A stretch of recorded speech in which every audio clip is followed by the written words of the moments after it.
Hi, everybody. It's Dr. Laura with Connect My Brain. And today is our podcast. And I have actually promised this for a really long time that I was going to do a deep dive into strep, autoimmune, how this kind of plays on the development of our children. So I am going to really take a deep dive into this, but I'm going to really try to make it to where it's understandable. I think what really finally got me motivated to take this on, because it's a tough topic, was recently I was looking at some labs with a parent, and one of the things they've been working with things for quite some time, and what was found on the GI effects, which would be that we're looking at the stool. And what we found was out of all 6 categories, there was only one that revealed itself, and it was dysbiosis, which means that I don't have the right balance of bacteria. And you're supposed to have many different species in our bellies, in our colon, everywhere in our body. And when we see dysbiosis, it means that there is an imbalance. And there's different scales, different severity. But let's just say about midpoint in the scale was this individual was registering for dysbiosis. And the reaction was, wow, look how much we've actually changed. And I totally agree. I mean, from the beginning of working on this particular case, which has been quite some time. We're probably in about a year and a half, maybe a year and 3/4. And not all cases go that way. You know, one of the things that I really pride myself on at Connect My Brain is I would like for there to be a start and a finish. Because if we have a finish, one, children can get on with their lives, families can get on with their lives, and you have a restored child. And now their development can thrive and they can become everything that they are meant to be. And that's always where my passion lies. But not every case will go in that direction. And one of the biggest culprits is strep. And unfortunately, what a lot of people feel is that strep is just, oh, yeah, of course my kid had strep. Everybody has strep. Well, I can tell you I've never had strep. And that is not something we should just kind of have an attitude of everybody gets it, therefore there's no big deal. Because what I'm going to try to outline today is that you could start with something as dysbiosis, an imbalance in the gut flora, the gut bacteria, which could then lead to inflammation, which could lead to chronic inflammation, causing stress chemistry in the body, and ultimately leading to autoimmunity. So I'm going to break down those words. Dysbiosis is that balance of gut bacteria with lots of different species. That'll be a deeper dive one day as well, because making sure that we have an abundance of good bacteria, a balance of the species has actually been connected even to cancer. That when that imbalance occurs, it is our initial defense system, and over time can lead to a problem. And cancer is considered an autoimmunity. Having high strep antibodies is an autoimmunity. Having high levels of pneumonia, Coxsackie or hand, foot, mouth, yeast, parasites, fungi can all lead to the same issue. And probably by the end of this, you're going to go, wow, this is a really big topic. And so it's important that we understand one of these very fundamental principles of gut health, but actually leads to brain health. Okay. So even if we look at something like the word dysbiosis, which can then lead to inflammation. Okay. So I'm going to kind of hover here at inflammation for a minute because there's a lot to unpack. First of all, not all inflammation is bad. So if I sprained my ankle, I'm going to get inflammation. Inflammation is going into the injured tissue and helping to clean it out. Inflammation is part of even a pathway when we talk about the MTHFR genetic mutation, the methylation pathway. So our body will take inflammation and do something with it. And what it does is it makes glutathione. Glutathione is your master antioxidant. Now, let's just stay right there for a minute. What is an antioxidant? An antioxidant is making sure that you maintain cellular health. When we get into too much stress chemistry, so meaning that our chemistry is just completely out of balance, which will lead to a stress response, just like worrying and anxiety leads to a stress response. A stress response can be mechanical, like the sprained ankle. A stress response can be chemical, like chronic inflammation.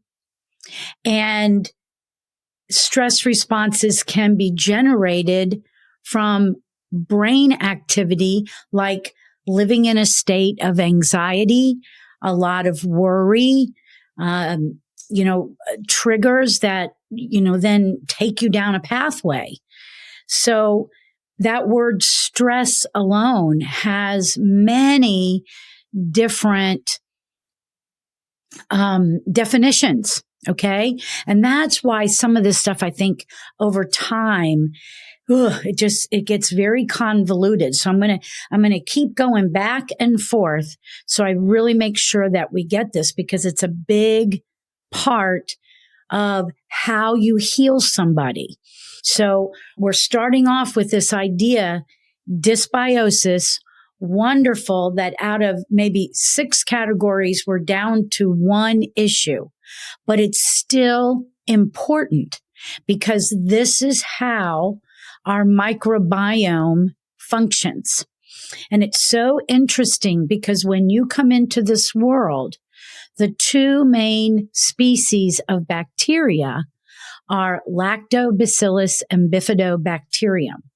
And if you go to the health food store and you decide to buy a probiotic, I want you to notice how many times you'll always see those components in those probiotics, because a lot of the species that grow inside of us for many reasons, they're not available in a bottle.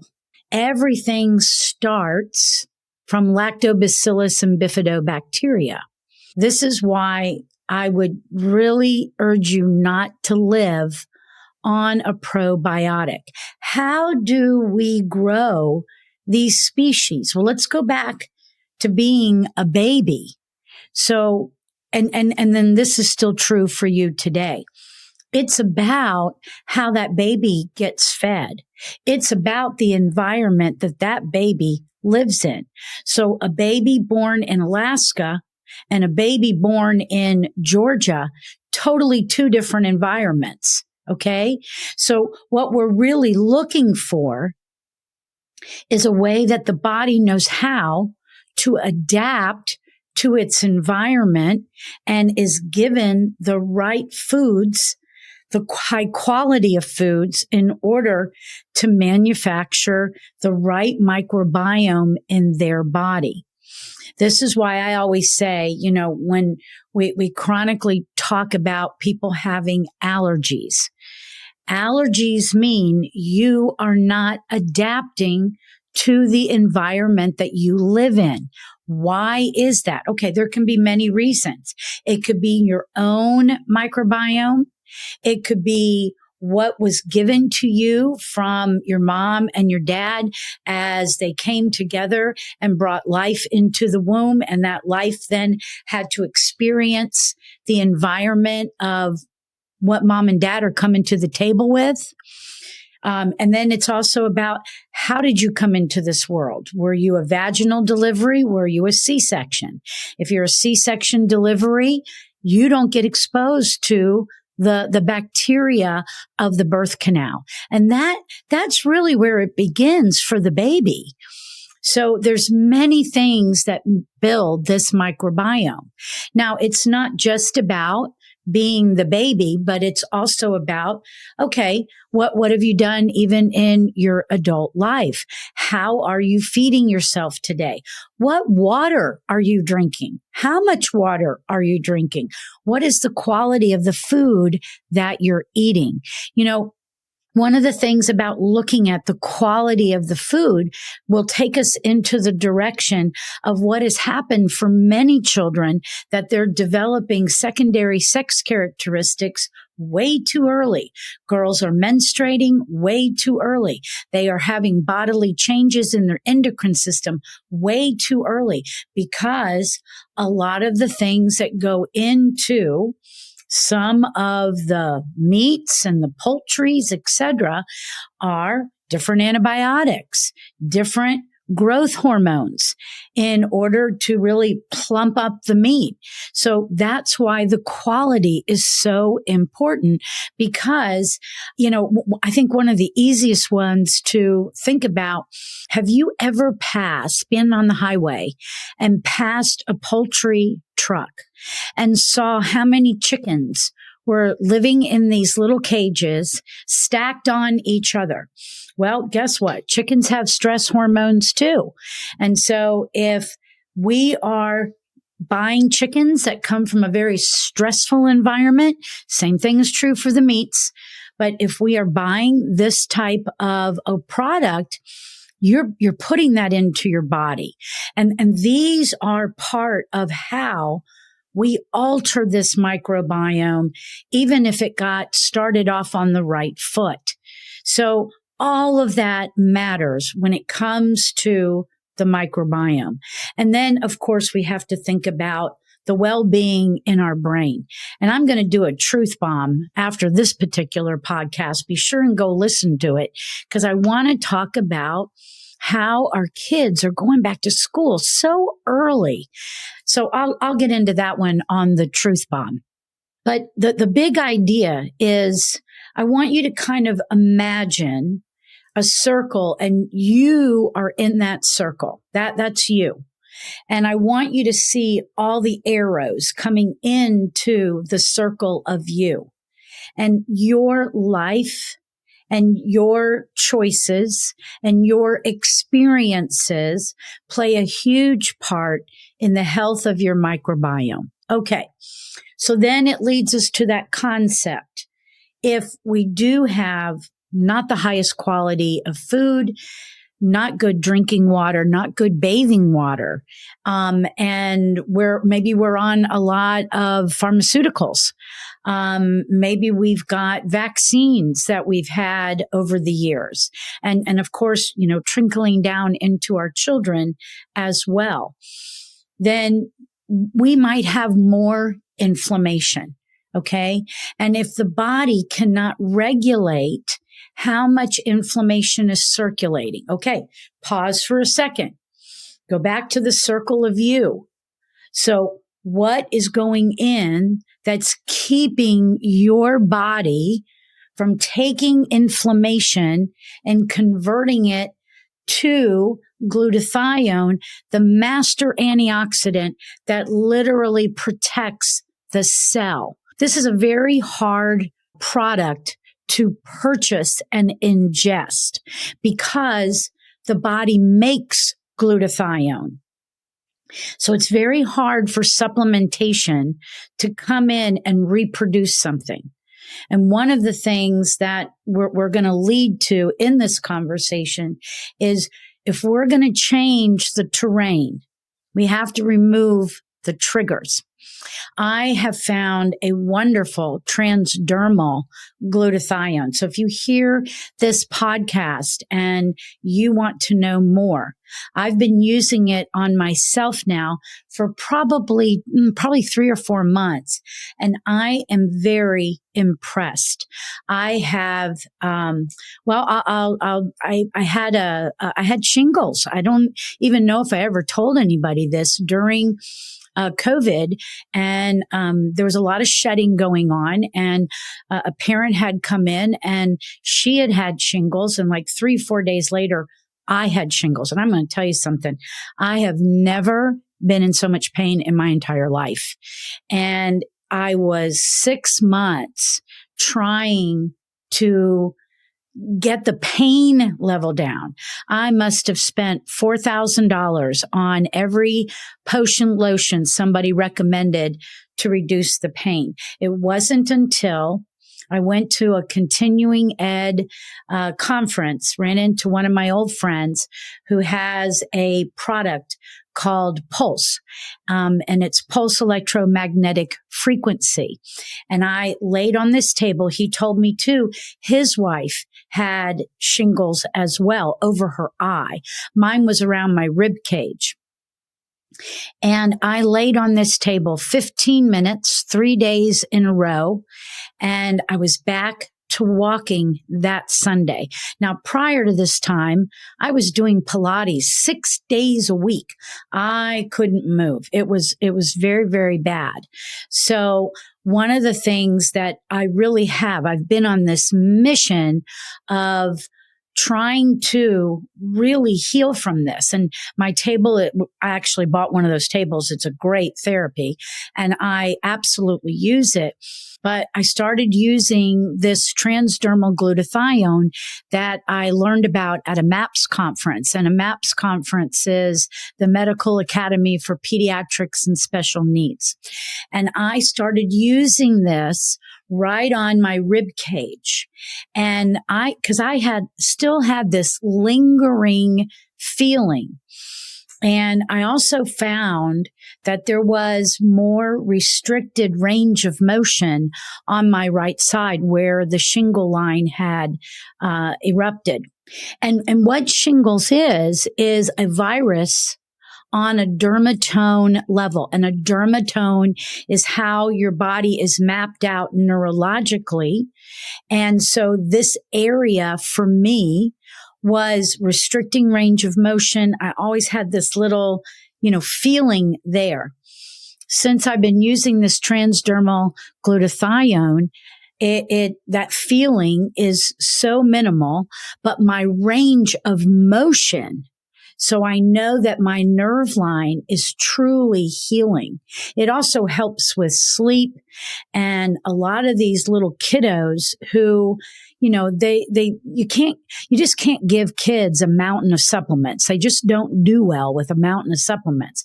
So having a transdermal product, and a product that is really about tackling inflammation and helping your body's own mechanism to begin to use it up, then it uptakes it and it recycles and it uses it again.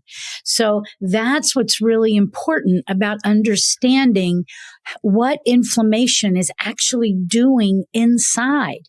When we get a marker of oxidative stress on a lab report, what this means is that we are down at a cellular level of trouble. And inside of your cell, every single body part is represented. So the mitochondria, the respiratory center of the cell, your spine is represented in the cell. Your organs are represented in the cell.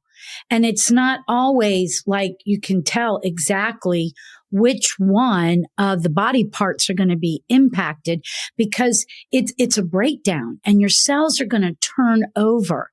And sometimes cells don't always come back in full gusto, that they're beginning to break down. And this is what we don't want, because you probably have heard that a lot of children that have been diagnosed autistic, they will tell you that it's a mitochondria dysfunction. So that is the powerhouse down inside of the cell. And we will actually, in our lab reports, we'll actually get a marker for that as well. But we don't want that. We know now that if it's down at a cellular level, man, this has been going on for a long time. And when things go on for a long time and you're a child, you are actually programming your body to only know illnesses, especially when these patterns are activated and going strong while those are open windows of development. So remember, age 2 is the maturation of the gut. Age 3 is the maturation of the immune system. This is why I'm a huge advocate for planning your pregnancy. Okay? Because we know so many things today. We know that if we look at mom and dad, if we do lab work on mom and dad prior to conceiving, and we find out who's still lingering in there. Did you have pneumonia? Did you have strep? Did you have hand, foot, mouth? Do you have dysbiosis? Do you have et cetera, et cetera, et cetera? We clean you up prior to conception, because those maturation windows, they're very early on. Age 2, your gut. Age 3, your immune system. Okay, so dysbiosis and imbalance in that bacteria of the gut, really damaging the microbiome. And the microbiome, you make neurotransmitters in your gut. Your immune system is in your gut. You're trying to absorb all the vitamins and minerals that need to cross over the gut lining. And if it doesn't, it can lead to what they've always called leaky gut. Well, now we know there's leaky gut. There's leaky liver, there's leaky brain. And I just read an article this year on leaky throat, people having to constantly clear their throats. So this is telling us that these chronic problems, not everybody is going to have the same issue, but there's enough going on that the body is breaking down. And if we really want to change it, we have to go back. We have to go back to the beginning and see, how do we rebuild ourselves? And everything has got to start in the gut. So then, if we've got this dysbiosis or any issues going on in our gut, we've got a co-activation of inflammation. And from there, we can have a co-activation of altered stress chemistry. Not enough glutathione. When glutathione goes down, the rest of the antioxidants go down. We can have leaky gut, leaky liver, leaky brain, leaky throat. All of those are stress chemistries. This can then begin to change how the immune system is going to respond. So this might be the individual who does have a lower immune system. And maybe it's chronic infections. Maybe it's just chronic colds, chronic ear infections, chronic asthma, chronic allergies, chronic upper respiratory. Any of these things can happen, and it's a red flag. I read this all the time in the intake forms of children coming into this office. When I have the opportunity to start really young, we can get that ship going in another direction. We can go in and interrupt that pattern. We can interrupt that pattern and allow that immune system to start to heal. But the longer that this goes on, it's going to begin to change how your cells are going to function and replicate. And then over time, whatever's going on in that immune system, if this becomes chronic, this is what we refer to with autoimmunity. And autoimmunity means that the body is actually attacking itself. We have done so many infections. We have had this reoccurring fill in the blank. And now you've actually created a pattern inside of you that your body doesn't know how to react anymore. So what we find too is we will look at MTHFR and COMT. MTHFR is what's going on in the body with folate. And when we have mutations on this, I absolutely see, depending upon the pattern of the mutation, I will see different behaviors and personalities in children. So for example, if a child has a single mutation on both, I'll still call it a double, but it's coming on one of the different genetic markers that they test.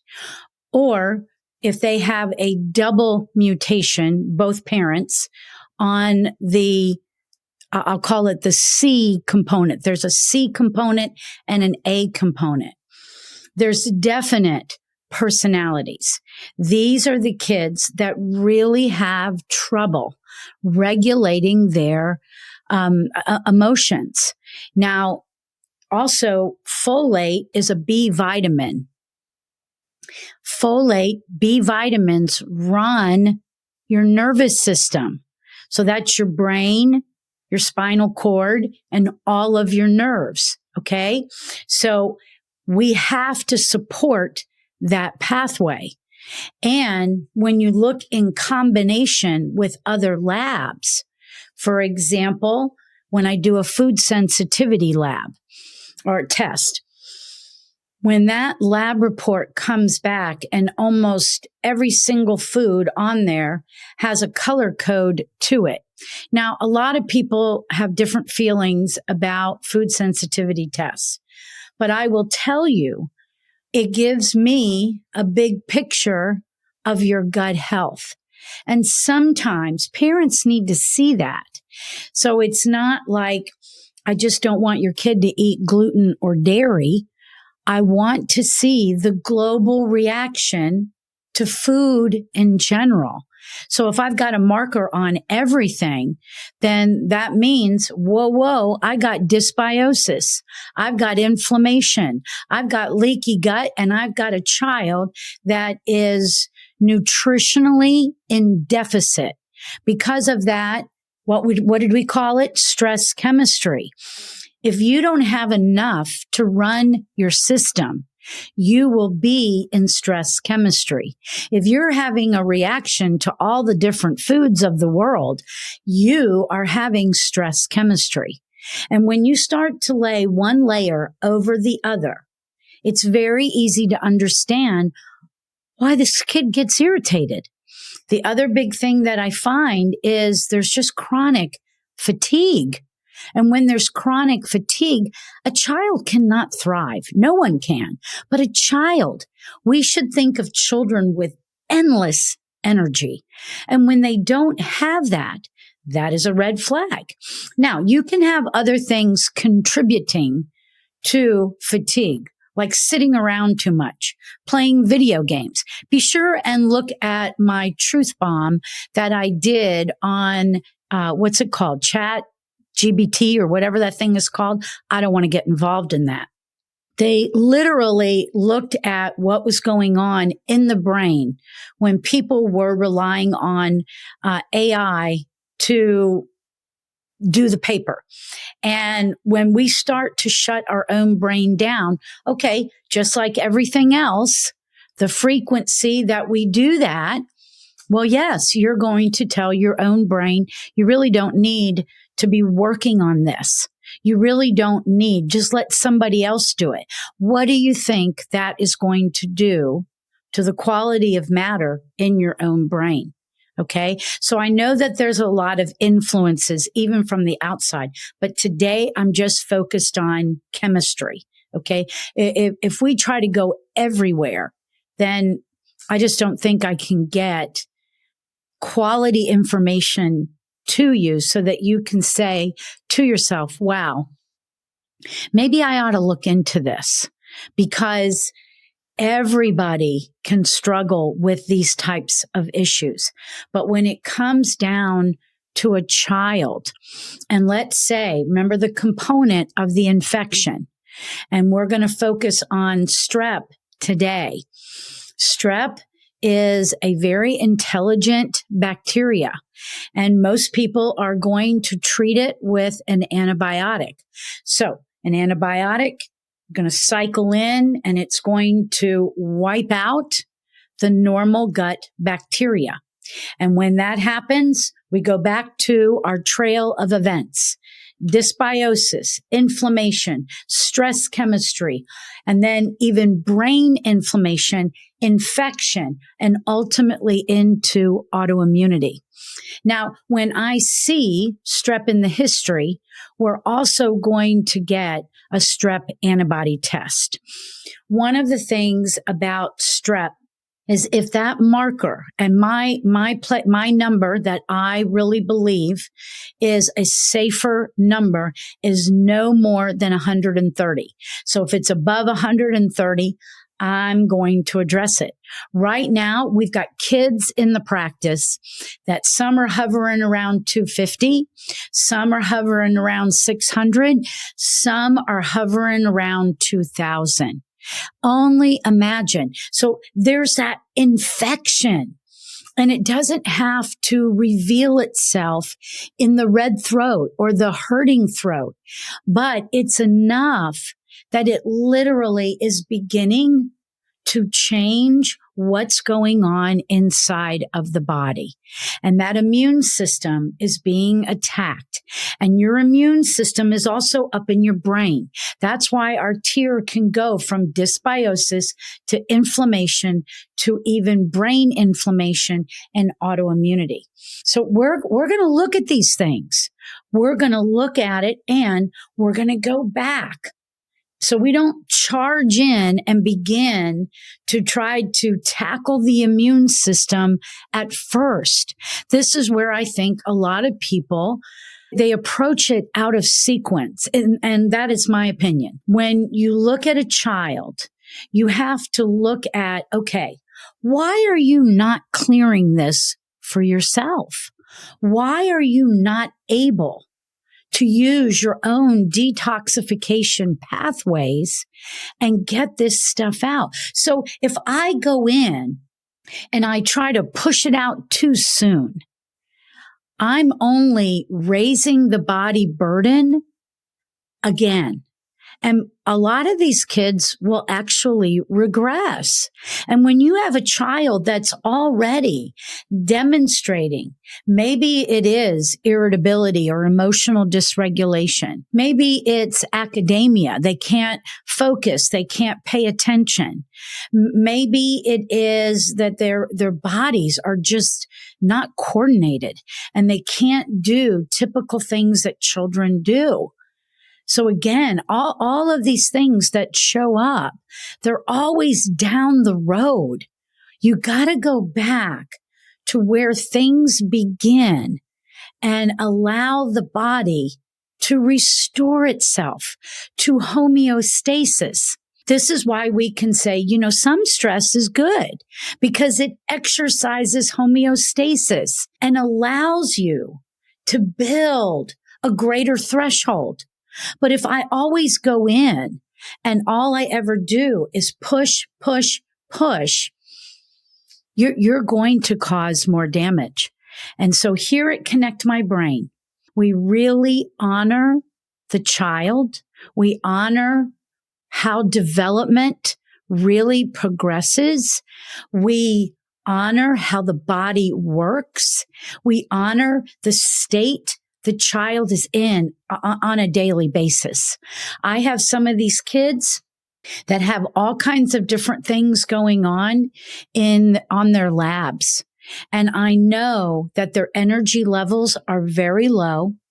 Some of them are quite coordinated when it comes to how they move their body. But again, looking at our tier, dysbiosis, inflammation, stress chemistry, if that stress chemistry is so high, the more that I push them physically, then I can tip the bucket. So what we do at Connect My Brain, remember that pulse table that I was telling you about?